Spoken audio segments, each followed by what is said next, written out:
And this Sanskrit scholar replied in Sanskrit. He would talk in Sanskrit. So then after some time, Prabhupada changed and started talking to him in Bengali language.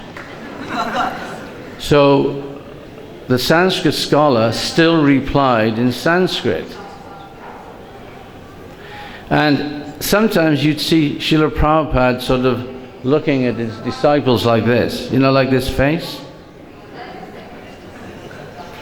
It was almost like he was about to engage us in some fun, and he did. So what happened? Prabhupada started going Hindi, Bengali, and the Sanskrit scholar still responded in Sanskrit. Then all of a sudden, Prabhupada started speaking English. So he started speaking to this Sanskrit scholar in English. And all of a sudden the scholar was silent. He couldn't respond because he couldn't understand any English. So Prabhupada looked again like this, like very cheeky, you know, like. So we all started laughing because, you know, we were holding it in. I mean, you got to be natural. If something's funny, you have to laugh at it, you know. So we started sort of laughing, but very kind of contained laughter, you know. And then, so there was just silence. The room was just silent for about 2 or 3 minutes. And then you could see this Sanskrit scholar, he became so uncomfortable. He was twitching and turning and, you know, looking around, and all of a sudden he just got up and left. He just left. And Srila Prabhupada said, just see, what is the use of his Sanskrit? He said, what would he do? Could he come to the West and preach? Who knows Sanskrit? Who knows how to speak Sanskrit? What is the use of his Sanskrit? So in that way, Srila Prabhupada exposed him for what he was. He was just trying to show his prowess in speaking Sanskrit language. But it was the way that Prabhupada challenged him in a very cheeky way. He was playing with him. And then when he left, Prabhupada said to us, just see, and then Prabhupada started laughing. And then we thought, well, let's not contain our laughter anymore, let's just laugh. And we all started laughing really loud and uncontrolled. Yeah, it's funny.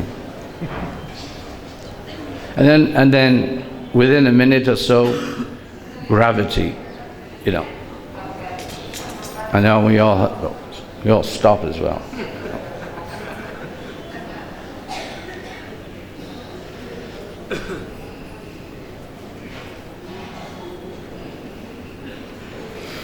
When the chief minister came, he was the chief guest, the chief minister, Chennai Reddy.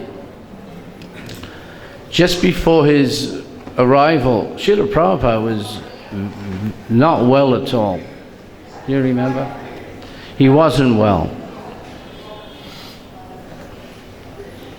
But as soon as the chief minister came, all of a sudden, Prabhupada, like you said, all of a sudden Prabhupada, it was like he was completely fine. I'm going to tell just a little story about. David Shakti will probably remember this one. So it's a little story and it's funny. Okay? I don't know if you can remember this, but let's see what happens. Hare Krishna. How are you doing? Nice to see you. We were out on a morning walk with Srila Prabhupada. There was a group of about 25 of us. And then Prabhupada would be like Greenwich Mean Time. On the 2nd, he'd come back in time for Guru Puj. He'd come back for greeting of the deities and Guru Puj. So Srila Prabhupada was sitting on the Vyasasana. And I remember Dinanath. Dinanath was a very strong, robust brahmachari, and he was a Sankirtan leader. He was very good at that. And we were wondering, oh, where's Srila Prabhupada's garland? You know, because you always garland Prabhupada when he sits on the Vyasasana. So I think David Shakti, she was in charge of garland making. Do you remember this? Anyway, and all of a sudden this garland came in, and sometimes in those days you'd never know if the full walla or the people that supplied the flowers are going to show up. It's like touch and go sometimes. You just don't know. There was always so much pressure. It seems like nowadays, I mean, look at the way this temple's decorated. I mean, it's like as if it's like abundant, you know, there's abundant facilities for flowers, and it's not just one full walla, there's about maybe 30, 40, I don't know. It seems like it's so well decorated. Anyway, finally this garland comes, and they were gulabi, like a dark rose color. And some of the flowers on the outside, the petals were wilted, right? So all of a sudden it became like pass the garland. You know that game, Pass the Parcel? Well, it was like pass the garland. So it was given to one person, all of a sudden, oh God, I can't give this to Prabhupada. And there's no communication, it's just that, oh, you garland Prabhupada today. And then the devotee would take the garland thinking, oh, I'm privileged, I can garland Prabhupada. But then when he sees the flowers, he's thinking, oh, you take them, you garland. And it went around 6 devotees, I would say, within a minute. And who do you think it was that got the garland eventually? Me. And I've got the garland, and I can see. So Prabhupada doesn't have a garland, and it's kirtan going, and so I thought, do I not give him the garland and let him be sitting there without a garland on? Or should I give him this garland? It wasn't that bad. It just, you know, I couldn't cover all the wilted flowers with my hands. You know, it's like they were sort of spaced out a bit, so you could always see something. So I just made a split decision. I thought, Prabhupada has to have a garland. So I went to Prabhupada, and his face was here, and I was right here like this. I went up onto the steps, and I go like this, and Prabhupada opened his eyes and he says, you do not give your spiritual master a garland like that. I said, yes, Prabhupada. And I just backed away. And I thought, yeah, I'm the sucker, you know. I'm the sucker, you know. I'm the one that got the garland eventually to give Prabhupada, you know. The other 5 or 6 devotees got off the hook. I had no one else to pass it to, so. And then later on in his room, Srila Prabhupada said, you know, because Prabhupada, he knows past, present, and future. He knows everything. And later on, Prabhupada sees the intent. He knows your mind. He knows what you're thinking. But still, he's the Acharya. He has to teach by example. I'm just checking in on time. I think I'm going a bit long, aren't I?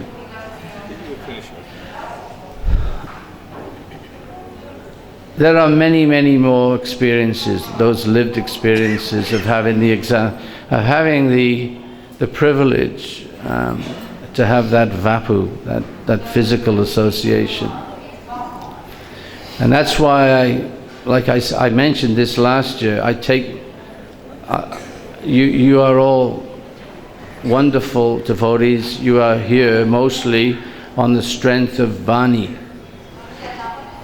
Coming, reading Srila Prabhupada's books, and you become a devotee. You haven't had that physical association.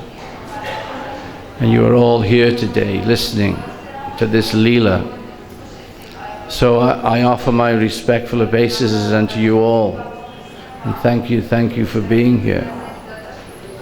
Srila Prabhupada ki jai. Hari Bol. Vrindavan Prabhu, thank you so much. Mataji, I'm going to have a whole cushion here for you to speak here. So you come here, please. I actually met Vrindavan Prabhu last year for the first time. How many years was it before since you didn't come to Vrindavan? 17 years. And last year he came and we had a wonderful time here. So he came back. Oh, okay. He came back once again. And we're hoping that he continues to come and give us his association and memories of Srila Prabhupada. Very much enjoy his company. I'm not leaving. You're not leaving? Good. Okay. Vrindavan Prabhu is not leaving. Samudradaya Shakti, I request to please come this morning and address the devotees. She was planning this afternoon, but I pushed a little bit. You know, being the president, sometimes you got to push. So I requested that she can speak, just whatever, as long as you like. She was here during Srila Prabhupada's time, and still here. Hare Krishna. We were going to have a special program this evening in Prabhupada's house for the devotees who couldn't come this morning, such as Brahmananda, who was Prabhupada's secretary at that time. Just like Shruti Kirti Prabhu, he was the servant of Prabhupada. And somehow or other I was assigned to be Prabhupada's cook during the festival time. So Panchagoda asked me to speak from my heart this morning, and then this evening, about 10 years ago, I was taking darshan one morning, standing under the tree here, and our president then was Devamrit Das, that's Bhakti Rasamrit Swami.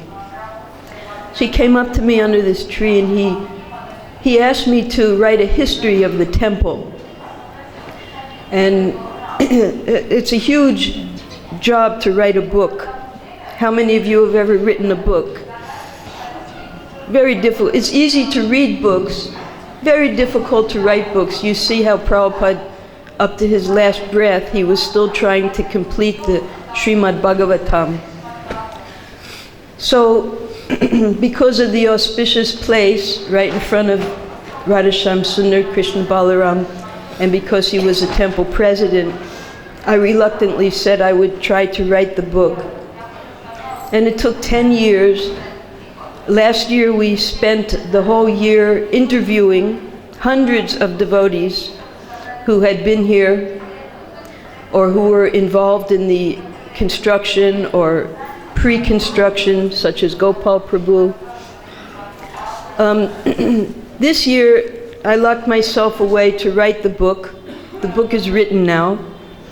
And this next year will be the design and printing process.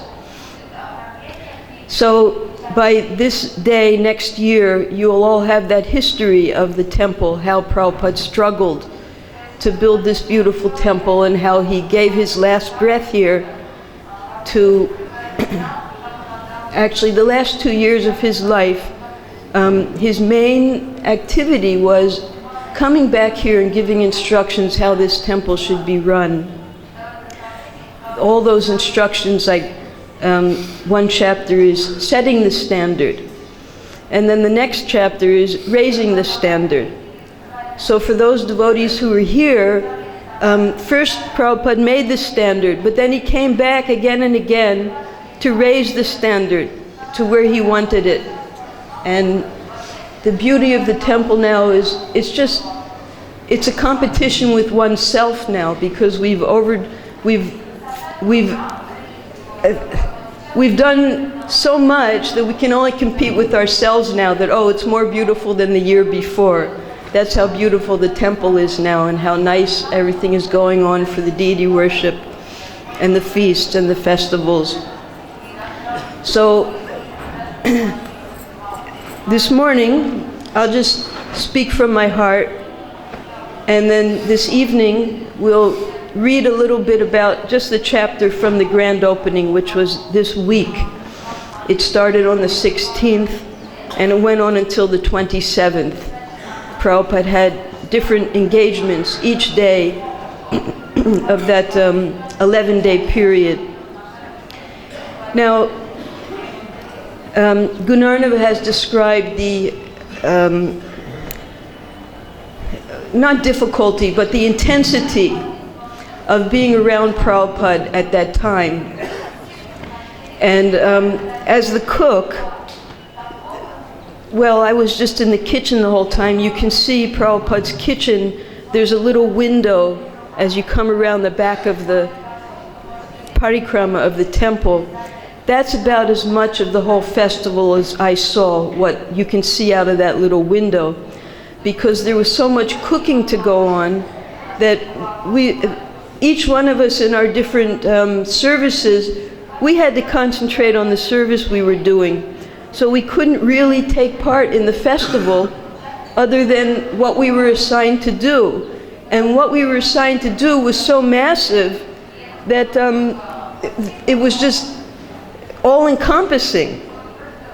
For instance, Brahmananda Prabhu, he was Prabhupada's secretary. So when you see the videos and you see the photos of that time, we have thousands of photos and the video clips. Brahmananda was always right there next to Prabhupada. He was the bodyguard of Prabhupada. Shruti Kirti was on one side, Brahmananda was on the other side, because that was their post. They had to be there. And then each one of us had our post, just like parts of the body. So we had to be in our post, and we couldn't even take part in the festival most of the time. We had to just do what we were assigned to do. So the night of the grand procession, which would have happened yesterday evening, Prabhupada decided he wanted this parade, the Shobhayatra. I'm hoping we can again take it into the town like Prabhupada had us do.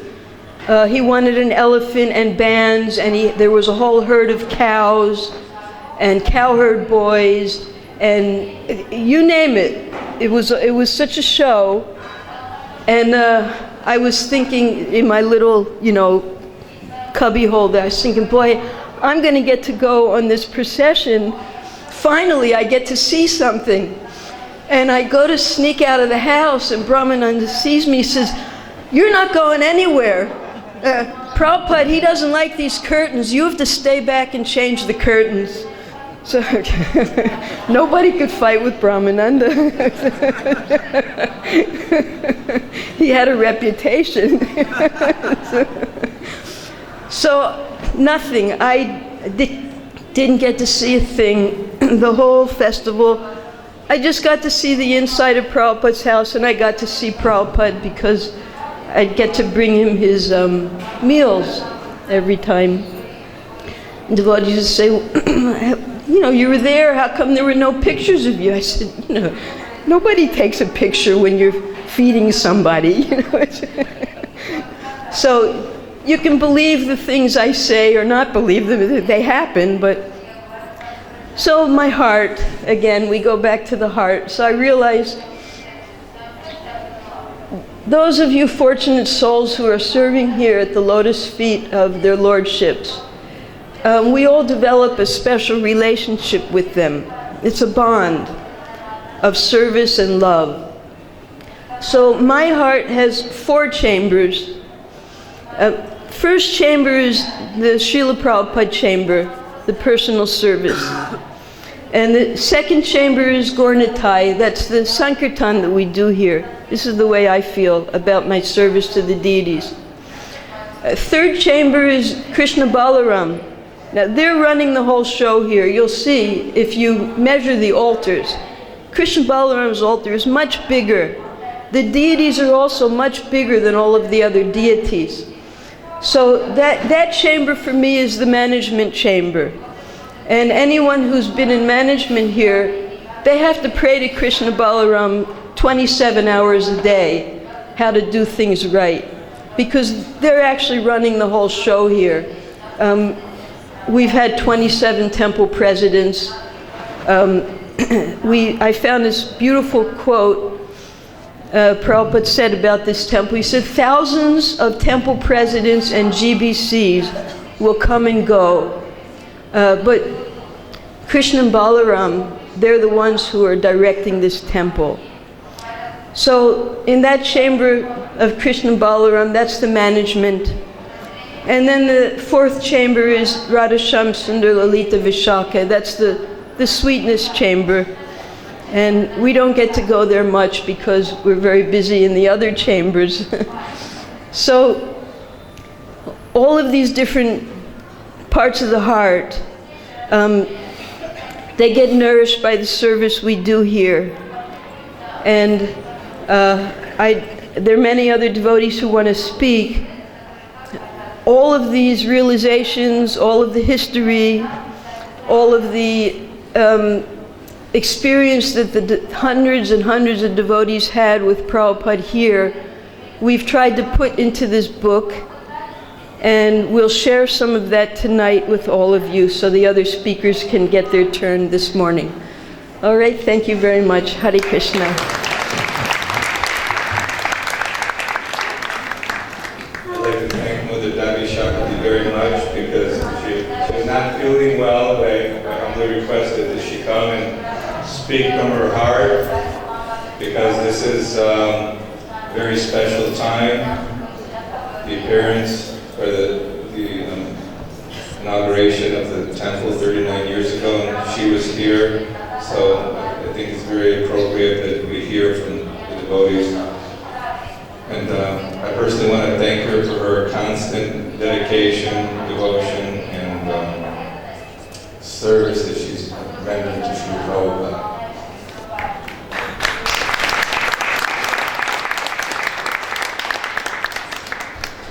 Satyanarayan Prabhu. He's also a DVT member and printing books in many countries, many languages. And he was also here during the time back in 1975, 75. And also very wonderful devotee, dear friend. Thank you. Hare Krishna Prabhu. Namam Vishnu Padaya Krishna Prastaya Bhutale Srimati Bhaktivedanta Swami Tanamane Namaste Saraswati Devi Gauravana Bisharane Nirvisesha Shrinivari Vijjati Deshatarane. It's so enlivening hearing these great Maharatis speak their realizations. I was here actually 14 months before the opening of the temple, in a cold February of 1974. And I recall the sweetness of Vrindavan at that time. Vrindavan is always sweet, but there seemed to be, at least to me, even another layer of sweetness. You would go outside on the Chittakar road, and you would hear this,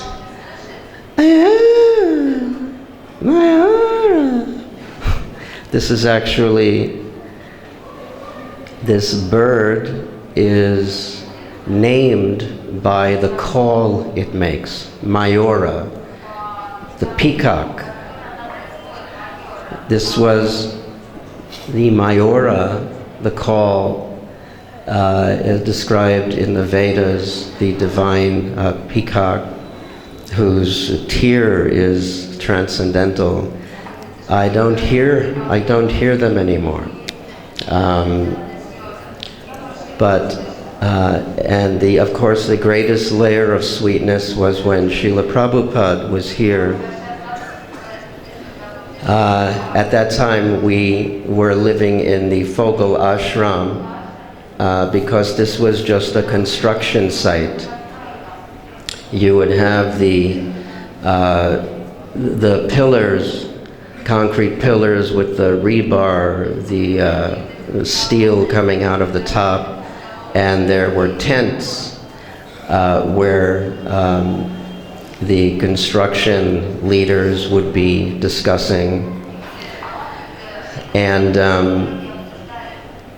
I recall that there was different moods at that time, Ganarnava Prabhu described, but even amongst his disciples, his sannyasis. The very first time I walked into one of the construction tents, I saw Tamal Krishna Maharaj there, and the first thing he said to me was, "How much money do you have?" And I said, "Excuse me?" He said, "How much money?" And I said, $40, which was everything I had. And he said, "Give it to me, it can buy some bricks for the temple." And then I was kind of like, I was thinking, I'm not in Kansas anymore, you know. So there was that type of mood, but it was all based on determination to get the temple finished. And in the mornings, we would run out of the Fogal Ashram. We would have Mangal Artik earlier, right outside the tents, amongst all the construction. But the real exciting thing was we would be running, I remember, over fences, up the road, to Srila Prabhupada's room to hear Prabhupada's class. And the Prabhupada's room, I remember it being relatively finished at that time. I'm not sure his whole house was finished, but the room was finished, and we would listen to these amazing lectures by Srila Prabhupada discussing the transcendental nature of Vrindavan, and also giving us instruction. And there were only about maybe 10 of us in the room with Srila Prabhupada. Guru Das was there, Gunarnava, I remember Lakshmi Moni, I'm sure Devi Shakti. And one day Srila Prabhupada was giving class, and he looks beyond us, past us, and a big smile came over his face. And he was looking toward the door. And everyone turned around quickly, and it was this British musician from a relatively famous band, the Beatles. George Harrison walked in with Ravi Shankar, who was one of the most famous sitar players in the world. And he was a very close friend of Ravi Shankar. So it was interesting to see the difference of consciousness, at least what I saw. Ravi Shankar immediately headed for the back of the room, and he had some sunglasses on. And George Harrison immediately went right for Srila Prabhupada and sat right in front of Prabhupada's desk. And he sat in a lotus posture, and he had his beads out and was focused like a laser on Srila Prabhupada's words. And Prabhupada, I remember, I think he slightly changed gears with the class a little bit, and at one point he said we should give everything to Krishna. You know? It was Bhaktisiddhanta's disappearance there. Okay. And he just put it aside and just focused on it. Gurana Prabhu said, yes, that it was Bhaktisiddhanta Saraswati Thakur's appearance day. And Prabhupada set aside that and then started focusing on the main audience there, really, George. And near the end of Srila Prabhupada's lecture, I remember we had a kirtan right after that, and everyone stood up, and George saw Yamuna, Govindam Adipurusham Tamaham, that Yamuna, and he, right in front of Prabhupada, he ran over and he gave her a kiss on the cheek.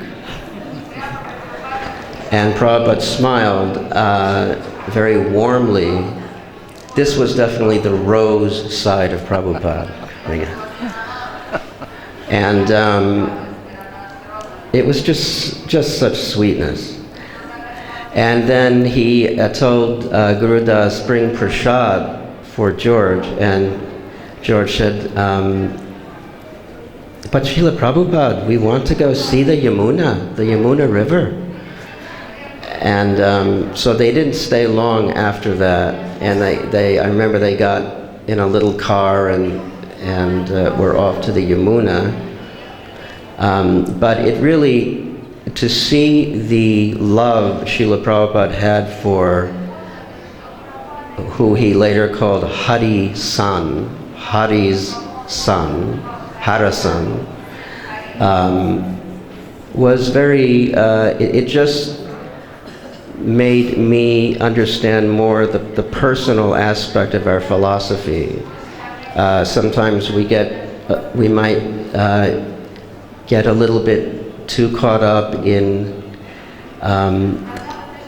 the intellectual understanding of the philosophy, but it really is a family, a spiritual family, and the warmth was so clear and tangible.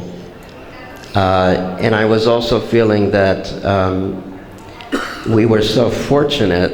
Here we were with one of the most famous persons in the world at that time, sitting next to the Shaktivesh avatar of the Lord. And there's only like 10 of us. And the fortune was obviously causeless, but I'm realizing that the transcendental nature of that laid the foundation for this temple. That determination and love that came from one person, Srila Prabhupada, caused all of this to rise up, gave inspiration to all the devotees you heard from today. And let us never forget the divinity, and that the mercy all comes from His Divine Grace, A.C. Bhaktivedanta Swami, Srila Prabhupada Ki Jai. Srila Prabhupada Ki Jai. Thank you very much.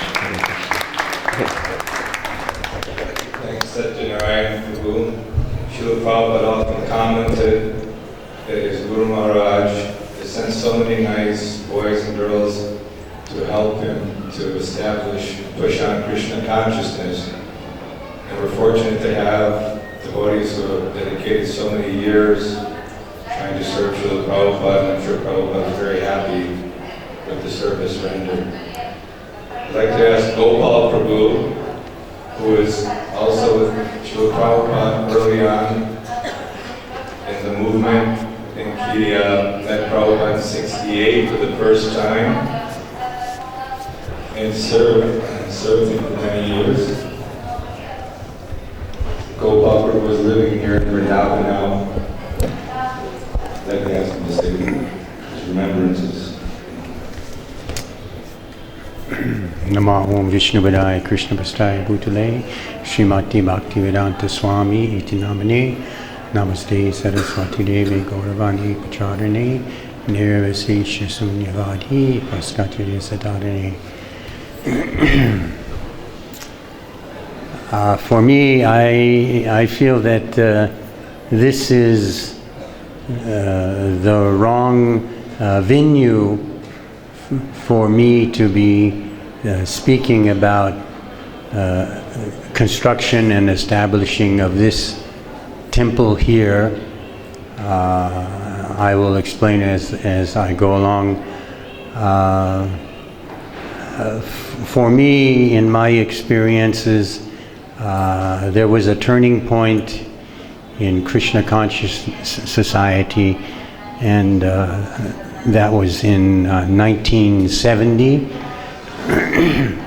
Up until this point, a few temples had been established in the United States, and there was a motley crew of devotees who would go out each day to distribute magazines and hold Sunday feasts on Sunday, and in this way the society began to spread. But a decision Prabhupada made was that he was going to return to India, and for all of us who heard this, we became very saddened because there had also been rumors that he wasn't coming back to America. So we were young, defenseless, helpless, uneducated Vaishnavas, and now our leader was going to leave us. So we became very sad. But then news was also that he was going to select a few of his disciples to accompany him back to India. So it turned out that a total of 15 devotees, 13 devotees left from the East Coast, and 3 devotees along with Srila Prabhupada left from Los Angeles. When this decision was made, myself, I was thinking that those devotees were very lucky. And then that very day,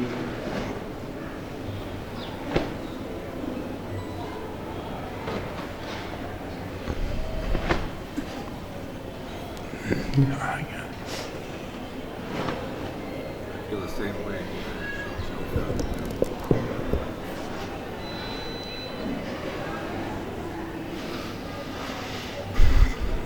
that very day I got a telephone call, and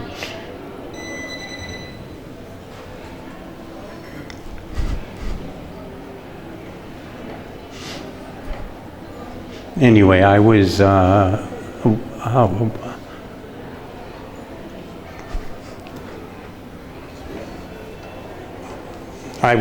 one of those 13. Yeah. Anyway, I was one of those 13 devotees that were going to accompany Prabhupada here to India. This was, great news. We all met in New York and collected money for airfares. And from the other side of the United States, Srila Prabhupada was making preparations to go to Japan. At that time, he had finished Krishna book and was going to meet with a company called Dai Nippon Insatsu. Dai Nippon means, Dai means big, and Nippon means Japan, and Insatsu means printer in Japanese. And so we left New York, arrived in Bombay. Srila Prabhupada left Los Angeles, arrived in Calcutta, and at that time they negotiated, and the purchase of the Mayapur land was made. So our first acquisition in India was to buy a piece of land in Sridham Mayapur. we met, and the first, impression or the first feeling that I had seeing Srila Prabhupada was his energy. Such a frail man, but his ability to preach was unbelievable. Every day from Mangal Arti until 10 or 11 at night, he would be preaching and preaching and preaching and preaching and preaching and answering questions of devotees and also guests who would visit him, and how cordial he was to anyone who entered into his room. He was a very accessible individual, and we began a tour of India. Most of that is documented by Yadar Bara. At that time, he was a freelance journalist, and he followed us around, taking pictures, and for our posterity, those nice movies and pictures are available. We, on this journey, were said that our next stop was going to be Vrindavan.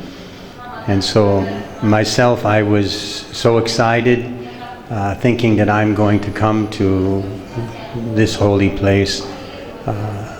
But what had happened is in Mathura, when the train stopped, Srila Prabhupada called Guru Das, Jamuna, Giriraj, and a young boy named Bruce and myself into his room on the train, and told us that we were not going to Vrindavan, we were going to go to Delhi. So when everyone else got on the bullock carts and came here, we had to go to Delhi, and missed out on that very first experience of Srila Prabhupada going back to Radha Damodar, the devotees going on parikram in Govardhan, such as that. But for us also, our trip to Delhi was successful. We met with Indira Gandhi. We met with several very rich, influential businessmen, and this also made Srila Prabhupada very happy. So, as I said, in 1970, this was a point when ISKCON began to become an international society. We were in a Kumbh Mela for the first Kumbh Mela festival, and it began. There was a letter from Bali Mardan saying that Singapore would be a very good place for preaching Krishna consciousness. And Prabhupada looked at, like we are sitting here today, and said, who will go to Singapore? And for me, even though I joined in 1968, I was looking at the other devotees who had joined 6 months before me, or whatever time, because they were the senior devotees waiting for them to volunteer. And when no one volunteered, then I told Srila Prabhupada, yes, I will go. And this made him happy, and he said, good, you will leave immediately. So that very same day, I was on a bus to Calcutta, and then next thing I'm on an airplane going to Singapore. So I had left the group of devotees that I had originally come with. During that time, India split up into two camps. We had the East Coast and the West Coast. West Coast was Bombay, and on the East Coast there was our temple in Calcutta, 3 Albert Road, which they still have, and also a vacant piece of land in Mayapur. So anyway, I did a stint for about a year and a half in preaching in Malaysia and Indonesia and these other Asian countries, and was allowed to come back to India. And again, I wanted to come here, but I was sent to Mayapur. And I'm sure all of you here have been to Mayapur, and everyone would agree that it's a very wonderful and beautiful place. But at one time, Mayapur was considered to be Siberia. The other Prabhus have spoken about the austerities that had to be endured there in Mayapur. We had no shelter. We slept outside. We had no toilets. We had no water. We had one pump that we used to get water. We had no food. The rule was that Mayapur was supposed to be a self-sufficient community, and we had to grow our own food. So whatever we were able to plant and grow was the food that we ate. And there were 4 devotees who were able to stay in Mayapur. One from the very beginning was always His Holiness Jayapataka Maharaj.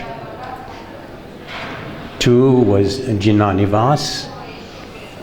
3 was Prabhas, a very nice Indian boy, and myself. So on the day that Radha Madhava arrived, they had been used in a traveling Sankirtan party, and we were going to begin worshiping him there in Mayapur. I was thinking, oh no, I'm going to have to be the pujari. And I had a bad experience earlier in my history being pujari. I didn't want